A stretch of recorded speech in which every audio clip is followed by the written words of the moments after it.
Hello there, my name is John, and thanks for tuning into my channel. Even though I haven't been posting a lot of videos on here lately, I just wanted to do a quick video talking about the recent debate on the YouTube channel Jubilee, where Jordan Peterson debated 20 atheists. And I think the video is called Jordan Peterson versus 20 atheists, which originally was called, if I'm not mistaken, One Christian versus 20 atheists. But then they had to change the name because Jordan Peterson, even though he talks about Christianity a lot and like the Christ archetype and the Bible and different things like that, Jordan Peterson doesn't self-identify as a Christian. So, and he doesn't deny being a Christian, and he won't affirm that he's a Christian. And a lot of people are upset about this, and I think that was one of the biggest reasons why a lot of Christians and atheists alike are just having meltdowns over this debate. Like if you just look up reactions to that debate on Jubilee, look up Jordan Peterson versus 20 atheist debate reaction, and you'll probably find all kinds of different videos from Christians and atheists alike where they're just all upset and they're saying this debate was pointless and yada yada yada.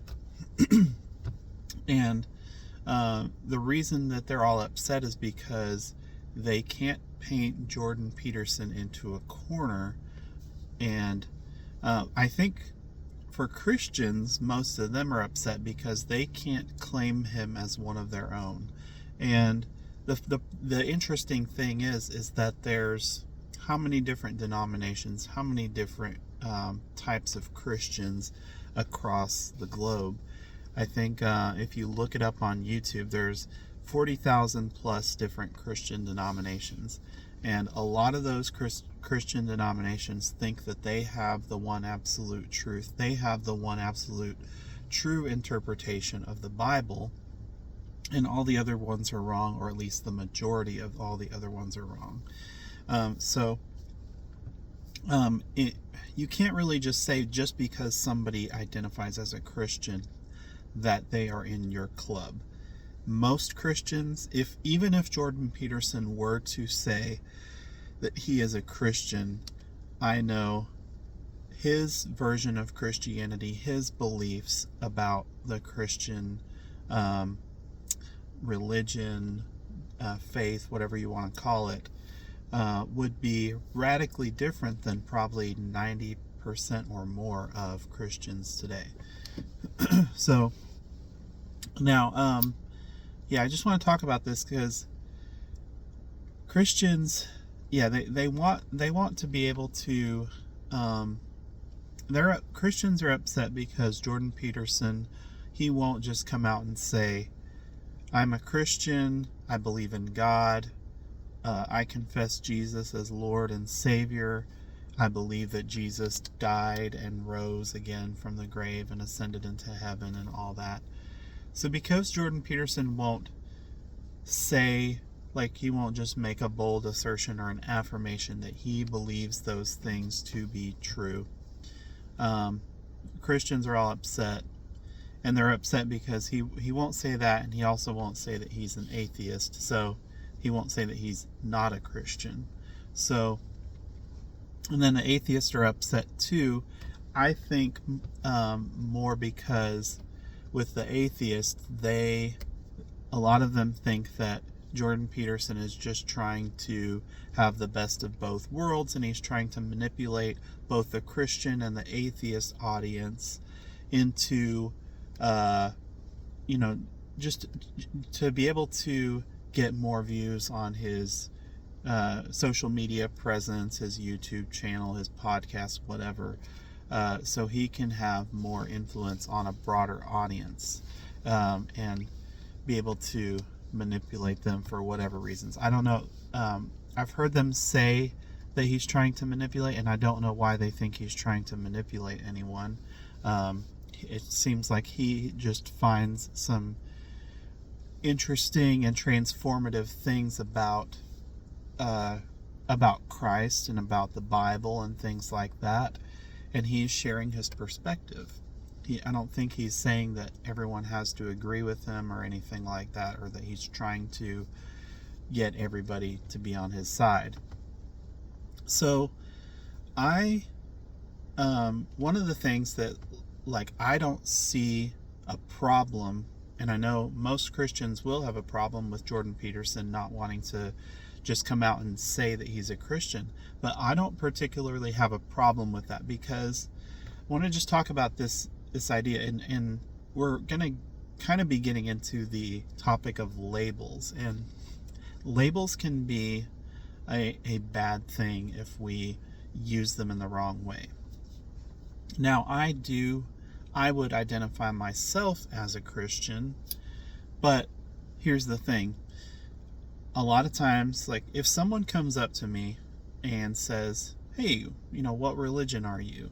Or if I had like a coworker and they ask, like, what religion are you? And I'll say, I'm a Christian. And then you probably know what they're going to ask next. Oh, what denomination? Now there's where I think it becomes problematic, because I don't like to identify with any particular denomination, because I don't think that there's one denomination that perfectly encapsulates the Jesus that we see in history, the Jesus that we see in the Bible, that perfectly encapsulates Jesus's teachings. So there is no one branch or denomination or sect of Christianity that I can say with a fair amount of certainty that they have the truth mostly figured out about Jesus. Now, I do see I can see bits and pieces of truth from many different denominations and many different groups of Christianity, or even some that most, like, fundamentalist Christians would say are not truly Christian. Like, when I was an independent fundamental Baptist, we would always talk about Catholics like they were not Christian, and which is just kind of weird. But Catholics are Christian. They're the central figure of their faith is Jesus Christ, and so just because they have different modes of how they operate and stuff like that, and because they quote unquote pray to Mary and they have the Pope as their authority, that doesn't mean that they're not a sect or a denomination of Christianity. But excuse me. But, like, just I don't like to go as far as, I'm okay with calling myself a Christian, because I do identify with the values that I see Jesus presenting in the Bible. I agree with his teachings and with the way he lived his life and things like that. And I think he's probably the best example of someone that we can model our lives after in history. So, but like I said, there's not one denomination or religion that perfectly encapsulates that. So people just want to label you as, are you a Protestant? Are you a Baptist? Are you a Lutheran? Are you Catholic? Are you a Presbyterian? Are you a Church of Christ? Are you non-denominational? Are you whatever? And I don't like to. I would used to say that I'm a Baptist, but now I don't say that anymore, or I try not to say that. Sometimes I might say it just kind of reactively or just instinctively, because I've said that for so many years, and I still currently attend a Baptist church, but that doesn't mean that that's going to be where I go to church for the rest of my life, or that I will still plan to keep attending Baptist churches for the foreseeable future. But it's where I'm at right now, currently. But I don't identify myself as a quote-unquote Baptist, because there are lots of things that I don't agree with Baptists on. I think that they have a very reductive view of Jesus, of Christianity, and it's so reductive to the point where when you encounter novelty, when you encounter something new that seems to not align with the set of facts that you've grown up with, that you've been taught in church, as soon as you encounter something different, like the COVID lockdown, for example, or now where AI is becoming a big thing. Well, what do you do?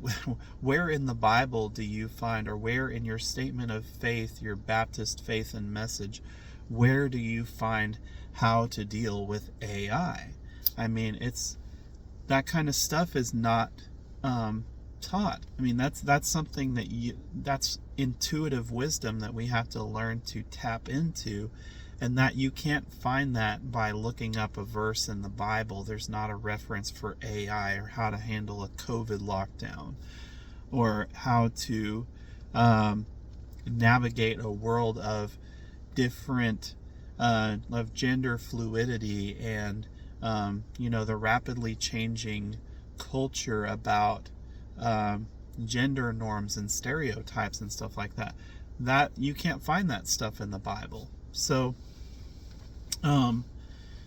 so basically it becomes so reductive to the point where it's like, I don't know if any of you have seen the movie The Village, but I think it's a really good movie. It's by M. Night Shyamalan. But basically in this movie, it's kind of set up as like a dystopian, like if you've seen the whole movie, I don't want to spoil it for you, but I don't want to spoil it too much. But it's been out for over 20 years, so, or close to 20 years at least. So I think it's fair to give out some spoilers. So, spoiler alert if you haven't seen it. If you want to watch it, go watch it before finishing this. But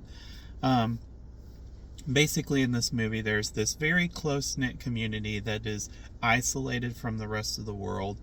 It kind of seems like from the movie that there might have been some global catastrophe or something, or maybe just the world is just going to hell in a handbasket. And so this close-knit religious community of like 10 families or so, they build this community, and they're surrounded by tall trees and a forest, and they have this little plot of land that they're all living on, like what do you call it, like a homestead essentially. And they're all living in harmony, but then there's this monster that lives in the woods, and so nobody is allowed to venture past the woods, and especially like little kids and things like that. They're not allowed to venture out there because there's this monster that exists outside of there that is going to kill them if they leave that plot of land, if they leave that homestead.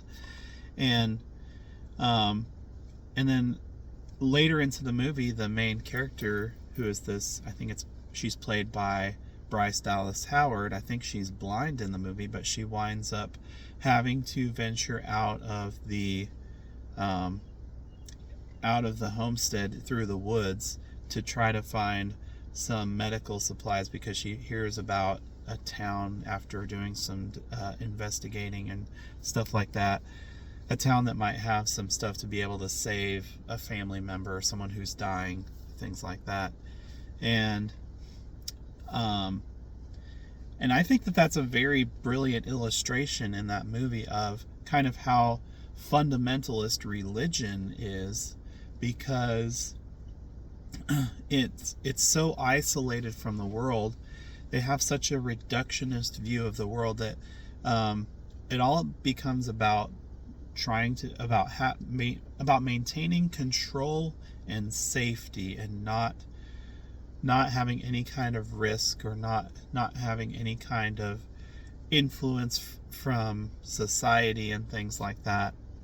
And that's basically what fundamentalist religion has become today. And if they don't evolve, then they're going to have to become like that village, like that homestead, that just isolates them and demonizes everything that doesn't fit inside their narrow box of theology. So I say all that to say I wasn't even planning, when I made this video, I wasn't even planning to talk about the village, but it just kind of just came to me in this discussion, and I'm here for it. So, but I think that when it comes to labels and things like that, that's where the problem comes in, is if you so strongly identify with the label. And I think that just because Christianity is such a loaded term, we're going to go back to Jordan Peterson now. I don't blame him for not wanting to identify as a Christian, and for the same reason of my concern of whenever somebody asks me what my faith is and I say that I'm a Christian, then they'll immediately ask, what kind of Christian are you? Are you a Protestant? Are you a Baptist? No, I'm not any of those things. I am just a Christian. And if you want to learn more about my views, just continue watching my channel, continue to interact with me. It could change from day to day, as I encounter, as I experience God, as I experience life, as I go through the different seasons of life. My views might be continually be changing, but I don't want to paint myself into a box of Protestant or Reformed or Catholic or non-denominational, even though non-denominational Christians will say that they don't like labels too, but they have embraced the label of non-denominational, which is essentially Baptist light or Protestant light. So anyway, I'm going to go ahead and end the video here, but I hope that you enjoyed it, and if you did like it, make sure to hit that like button, subscribe, hit the notification bell so you don't miss any future content. We'll see you next time, and God bless.